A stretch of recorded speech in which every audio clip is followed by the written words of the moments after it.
Magandang gabi kapatid kaibigan, narito po akong muli ang inyong kaibigan si Brother Albert upang magbahagi ng salita ng Diyos sa gabing ito. Ang topic ko sa gabing ito ay pinamagatan ko na ang mga bagay na inihayag na at itinakda Part 3. Kapatid kaibigan, sa gabi ito ay ating ipagpapatuloy ang pagtalakay sa pang-apat na kaganapan ng mangyayari sa hinaharap at ito ay may kinalaman sa 1,000 taon paghahari ni Kristo o yung tinatawag na the millennial reign of Christ. At sa ating pagpapatuloy at pag-aaral sa pagtalakay ating sama-samang alamin sa pamamagitan ng 4 na katanungan patungkol sa kung ano ba ang millennial reign. At narito ang 4 na katanungan patungkol sa millennial reign. At ito ang pagkakasunod. Una, ano ba ang millennial reign? Ano ba ang sinasabi ng banal na kasulatan patungkol dito? Pangalawa, kailan ba ito magaganap? Pangatlo, anong klase ng kaharian mayroon itatatag? At pang-apat at pangmuli, sino ang kasamang maghahari? Iyan kapatid kaibigan ng 4 na katanungan na isa-isa nating hahanapan ng kasagutan sa tulong at gabay ng banal na Espiritu mula sa banal na kasulatan. Una, ano ba ang millennial reign? Kapatid kaibigan, ang millennial reign ito ay tumutukoy sa 1,000 taon na sa panahong iyon kung saan si Kristo ang maghahari kasama ng kanyang mga banal. Sa panahon na iyon ng kanyang pagbabalik sa lupa. Upang mas malinaw nating maintindihan at maunawaan ating tunghayan ang batayang talata na mababasa natin sa Revelation chapter 20 verse 4 na ganito ang nasulat. And I saw thrones, and they sat upon them, and judgment was given unto them. And I saw the soul of them that were beheaded for the witnesses Jesus and for the word of God, and which had not worshipped the beast, neither his image, neither had received his mark upon their forehead or their hands, and they lived and reigned with Christ on earth for 1,000 years. Yan po ang ipinapakahulugan ng millennial reign na ang 1,000 taon ng paghahari ng Panginoon sa lupa kasama ng mga banal at mga hinirang ayon po sa ating batayang talata na binasa sa aklat ng Revelation chapter 20 verse 4.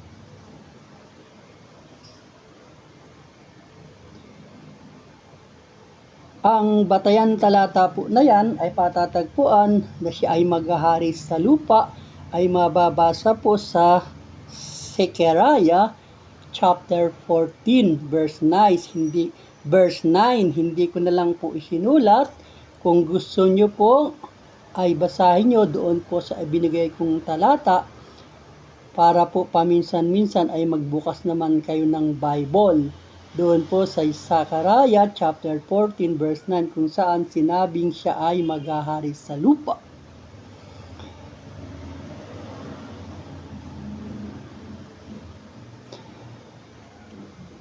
At alam mo ba, kapatid kaibigan, sa panahon na yon ay mararanasan ng mga tao ang tinatawag na unprecedented peace o yung tinatawag na walang kapantay na kapayapaan. Bakit? Kasi si Satanas ay igagapos at ihahagis sa kalaliman walang hanggan o yung tinatawag na bottomless pit. Para higit nating maunawaan, ating basahin ang Revelation chapter 20 verse 1 hanggang verse 3 na ganito ang sinasabi. And I saw an angel come down from the heaven, having the key of the bottomless pit and a great chain in his hand. And he laid hold on the dragon, that old serpent which is the devil and Satan, and bound him 1,000 years, and cast him into the bottomless pit, and shut him up, and set a seal upon him, that he should deceive the nation no more till the 1,000 years should be fulfilled. At sa panahong iyan, mga kapatid, kaibigan, ang mababangis na hayop ay magiging maamo. Yan ang sinabi sa Isaiah chapter 11 verse 6 and 9 na ganito ang nasulat. At ang lobo ay tatahang kasama ng kordero, at ang leopardo ay mahihigang kasiping ng batang kambing, at ang batang leon at ang patabain ay magkakasama at papatnubayan sila ng munting bata. At ang oso at ang ay manginginain, ang kanilang mga anak ay mahihigang magkakasiping, at ang leon ay kakain ng dayami gaya ng baka. At ang mga batang pasusuhin ay maglalaro sa lungga ng ahas, na isusuot ng bata ang kahihiwalay sa suso ang kanilang kamay sa lungga ng alupong, at hindi sila magsisipanakit o magsisipaniraman. So sa panahon pong yon, ang mga mababangis na hayop ay magiging mabait. Yun po ang sabi.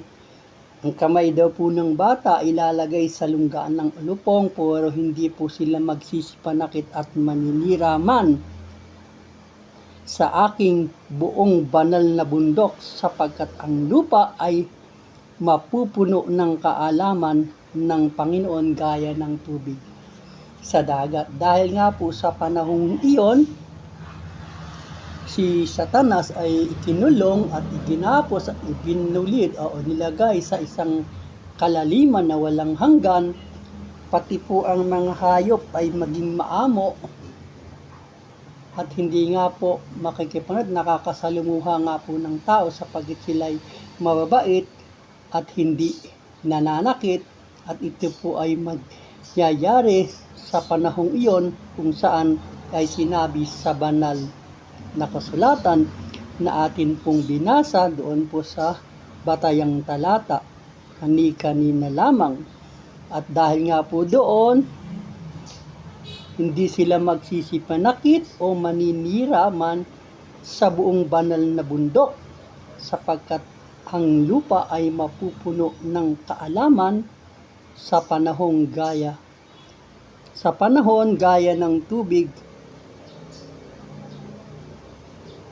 ng tubig sa dagat. Kapatid kaibigan, iyan ang mga kaganapang magaganap sa panahon na yon, na kung saan mangyayari sa panahong itinakda.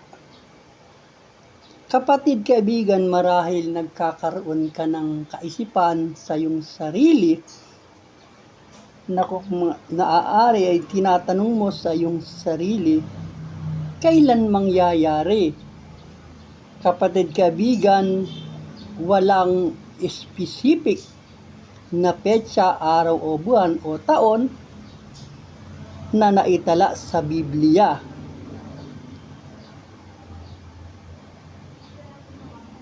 Ayon sa sinasabi sa banal na kasulatan sa Mateo chapter 24:36 ay natala ang ganito, ngunit tungkol sa araw at sa oras na yaon ay walang nakakaalam, kahit ang mga anghel sa langit, kahit ang anak, kung hindi ang ama lamang. Kaya kahit po sinong magaling na propeta, magaling na bishop o pastor ang magsasabi sa inyo kung kailan ang tamang oras, panahon at petsa ng pagdating ng Panginoon, wag po kayong maniniwala kasi binobola lang po kayo ng mga ganon. Kasi ang Biblia na po ang nagsabi mismo, kahit nga po yung anak hindi alam Ayon po doon sa Mateo 24:36, sa oras na yun, walang nakakaalam. Ano po ang sabi? Kahit ang mga anghel sa langit, kahit ang anak, hindi naaalam, kundi ang ama lamang.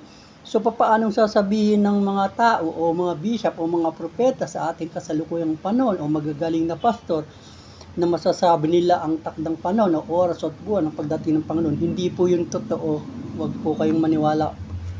Binobola lang po kayo ng mga ganun pag yun po ay sinabi, dahil yun po ay hindi sinabi sa Bible. Kahit nga po ang Panginoon si Kristo hindi niya alam, kahit ang mga anghel hindi nila alam, tapos sila pastor, bishop, masasabi nila ang panahon at oras. Kalokohan po yun. Kaya wag po tayong basta-basta maniniwala sa mga nagsasabi ng oras at sa ganun kang panahon darating sa ganun kang panahon matataas. Hindi po totoo yun. Yan po ay mga bulaklak lamang ng dila. Kaya wala pong nakakaalam, kahit ang mga anghel, kahit ang anak, kundi ang ama lamang. Ang ama lamang po ang nakakaalam ng oras, buwan o taon kung kailan siya magbabalik. Pero kapatid, kaibigan, bagamat walang specific date na naisulat sa banal na kasulatan kung kailan mangyayari ang mga bagay na ito, ang banal na kasulatan ay nagbigay naman ng palatandaan at paghahalin tulad ng kanyang muling pagparito. Ano po ang mga palatandaang ibinigay? Sa Mateo chapter 24 verse 37 ay ganito po ang sinabi, at kung paano ang mga araw ni Noe, gayon din naman ang pagparito ng anak ng tao. Bakit? Ano bang mayroon sa panahon ni Noe? At dito inhilan tulad ng ang pagparito ng ating Panginoon. Ituloy po natin ang pagbasa sa Mateo 38 up to 39, sapagkat gaya ng mga araw bago nagkagunaw, sila ay nagsisikain, nagsisiinom, nag-aasawa, pinag-aasawa, hanggang sa araw na pumasok si Noe sa daong, at hindi nila nalalaman hanggang sa dumating ang paggunaw at sila'y tinangay na lahat. Ay gayon din naman ang pagparito ng anak ng tao. Kasi po nung panahon ni Noe, para po sa ating kapanahonan din yan, ang mga tao masyadong busy sa mga ginagawa, sa trabaho, sa pag-aaral, sa pagpapayaman, pagrami ng salapi, nasosobrahan po sa busy at nawawala na po ng panahon sa mga bagay na nauukol para sa Panginoon. Yun pong panahon ni Noe, kung itutuusin po, inahintol, parang walang pagkakaiba sa panahon ni Noe ang mga tao sa ating kapanahonan ngayon, na ganun din, wala ring panahon. Kung maalala niyo po, nung ginagawa po ni Noe, yung arko, tinutuya pa nga po siya ng mga tao. Tinumikayaan niya itong taong ito. Gagawa ng bawti sa tuktok pa naman ng bundok. Paano ka ito? Alam niyo po, ganyan talaga ang tao sa ating, kahit sa ating kapanahon ngayon, maraming mga taong mapanuya. Aral ng aral kain eh. Kung ilang pong libong taon na sinasabi, hindi pa naman nagbabalik eh. Ganun po talaga ang tao. Wala pong pinagkaiba sa panunuri ang mga tao sa ating kapanahunan. Kaya doon po parang inihintulad ng ang pagbabalik, ang pagparito muli ng ating Panginoon sa kapanahon na Ninuwe, kung saan ang mga tao ay busy, ang mga tao ay abala, nag-aasawa, nagsisipag-asawa, nagtatrabaho, gulo sa mga bagay at mga bagay na sobrang pagpapayaman at pagkahumaling sa pagkakaroon ng kayamanan. So, iyan po tulad ng banal na kasulatan, maiyan tulad kung paano ang pagparito ng ating Panginoon na nagsisikain daw po, nagsisiinom, nagsisipag-asawa, pinag-aasawa hanggang sa araw ng pumasok na sinoy sa daong at hindi nila namamalayan hanggang subating ang paggunaw at sila nga'y tinangay na lahat. Gayun din naman ang pagparito ng anak ng tao. Bagamat hindi nga po in-specify sa Bible ang oras at panahon ng kanyang muling pagparito, pero po siya po ay nagbibigay ng mga paghahalin tulad kung paano at kailan siya darating sa pamamagitan po ng mga talata sa banal na kasulatan. Na gayon daw po maiyan tulad ang pagbabalik ng Panginoon sa ating kapanahon ng katulad ng kapanahunan ni Noe. Kapatid kaibigan, dahil hindi nga natin alam kung anong araw at oras ang kanyang muling pagparito, tayo naman ay pinayuhan ng Panginoon na maging handa sa lahat ng oras ayon sa sinasabi sa aklat ng Mateo 24:44 na ganito ang nasulat. Kaya kayo'y magsihanda naman sapagkat paparito ang anak ng tao sa oras na hindi natin inaasahan o sa oras na hindi nyo inaasahan at iniisip. Yun po ang sabi, dahil hindi nga po alam ng tao kung anong oras, panahon ng pagbabalik ng ating Panginoong Hesukristo. Pinayuhan po tayo ng Panginoon sa pamamagitan po ng sulat sa aklat ng Mateo na tayo maging handa sapagkat hindi nga po natin alam ang oras at panahon ng kanyang pagbabalik. So, ang kasagutan po sa tanong na number 2 na kailan magaganap, wala pong nakakaalam. Ang Biblia na po ang nagsabi, ayon po doon sa Mateo 24 na binasa natin, na walang nakakaalam, kahit ang anghel, kahit ang anak, ang ama lamang ang nakakaalam. Doon po sa katanungang kailang magaganap, hindi po natin masasabi. Ang masasabi lamang po natin magaganap dahil yan po ay propesya. Pero kung kailan ang oras at buwan, hindi po para sa akin at hindi para sa kanino man ang magsabi ng petsa at oras sa kanyang pagbabalik. So nasagot na po natin ang pangalawang katanungan, kailan magaganap, wala pong nakakaalam sa kanyang pagbabalik. Although some Bible interpreter gave them analysis, the millennial reign is generally understood to begin after the second coming of Jesus Christ, and most interpretation place the millennium in the future after the events of the tribulation period. Brothers and friends, for us to be clear, here are the sequence of events. Ang mauuna po ay rapture. Ang susunod po ay ang the Great Tribulation. At ang pangatlo po ay ang pangalawang pagbabalik.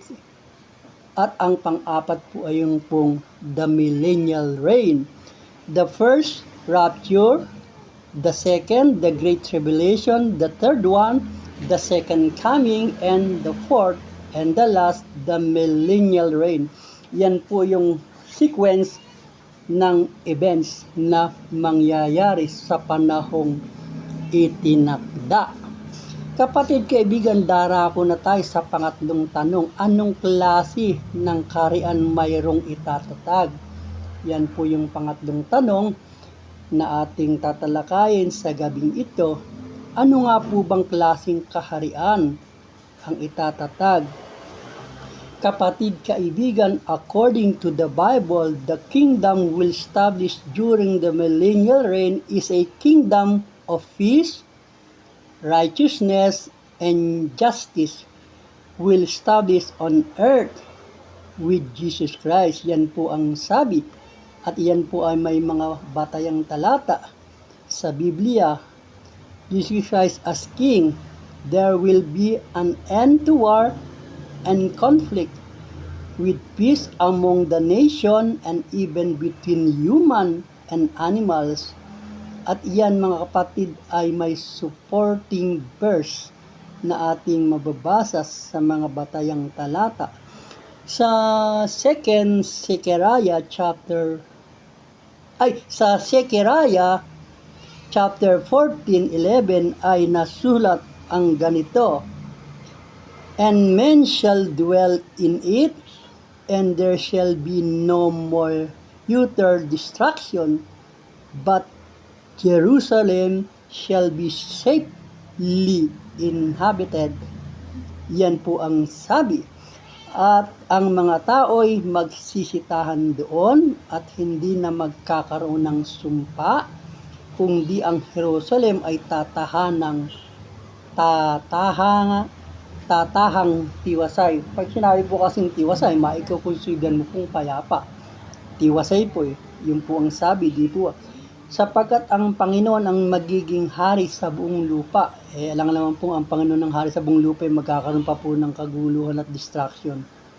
Siyempre po, wala na po yun. Ang Panginoon ang magiging hari sa buong lupa sa araw na yoy, ang Panginoon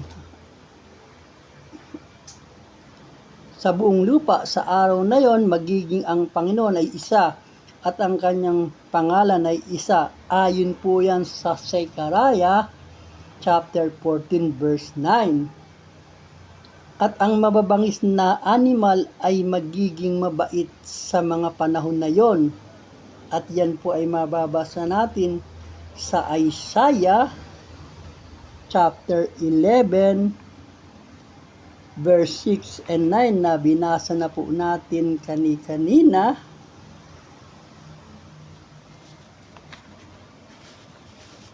Doon po sa Isaiah chapter 11, 6, 9 na atin pong uling babasahin na ganito ang nasulat, ang lobo ay tatahang kasama ng kordero, ang leon ay mahihigang kasiping ang batang kambing, at ang batang leon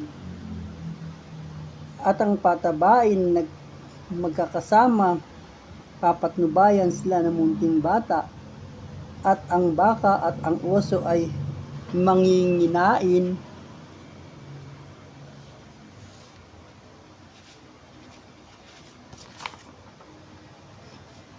Ang kanilang mga anak ay mahihigang magkakasama, at ang leon ay kakain ng dayami gaya ng baka, at ang mga batang pasusuhin ay maglalaro sa lungga ng ahas, at isusuot ng bata ang kanilang kamay sa lungga ng alupong, at hindi sila magsisipanakit o magsisipanira man sa aking buong banal na bundok, sapagkat ang lupa ay mapupuno ng kaalaman ng Panginoon na kagaya ng dagat. So dahil ang Panginoon na nga po ang naghahari ng kapanahunan yon, maging ang mababangis na hayop po ay magiging mababait at hindi po sila magiging mapanakit. Hindi kagaya sa ating kasalukuyang panahon na ang mga ahas, especially ang ulupong, ay talaga namang kinatatakutan ng mga tao. Ang leon ay talaga namang kinatatakutan ng mga tao. Sa panahon pong iyon, hindi po sila maninira at hindi po sila mananakit. Ayon po doon sa ating binasang batayang talata, doon po sa Isaiah chapter 11 verse 6 and 9. Iyan ang sagot sa katanungang anong klaseng kaharian ang itatatag, ang kaharian pong mapayapa, may katarungan, at may kabanalan dahil si Kristo ang maghahari. Yun po ang sagot sa anong klaseng kaharian ang itatatag. Kahariang may kapayapaan, kahariang naghahari ang katarungan, kahariang mapayapa at matahimik dahil si Kristo po ang naghahari sa mga panahong nangyari na ang tinatawag na millennial reign of Christ. Darakon tayo kapatid kaibigan sa pang-apat at panghuling katanungan. Sino ang kasamang maghahari? Dito po tayo pansamantalang magtatapos at magwawakas matapos natin sagutin ang pang-apat na katanungan na sino ba ang makakasamang maghahari. Kapatid kaibigan, hayaan na natin mismo ang Biblia ang sumagot sa tanong na ito na kung sino ba ang kasamang maghahari. At ako po ay magbibigay ng dalawang konkretong batayan na mababasa sa banal na kasulatan, particular sa aklat ng Revelation chapter 24 and 6 na ganito po ang mababasa. I saw thrones on which were seated those who had been given authority to judge, and I saw the soul of those who had been beheaded because of their testimony about Jesus and because of the word of God, then had not worshipped the beast or its image, and had not received its mark on their forehead or their hands. They came to life and reigned with Christ 1,000 years.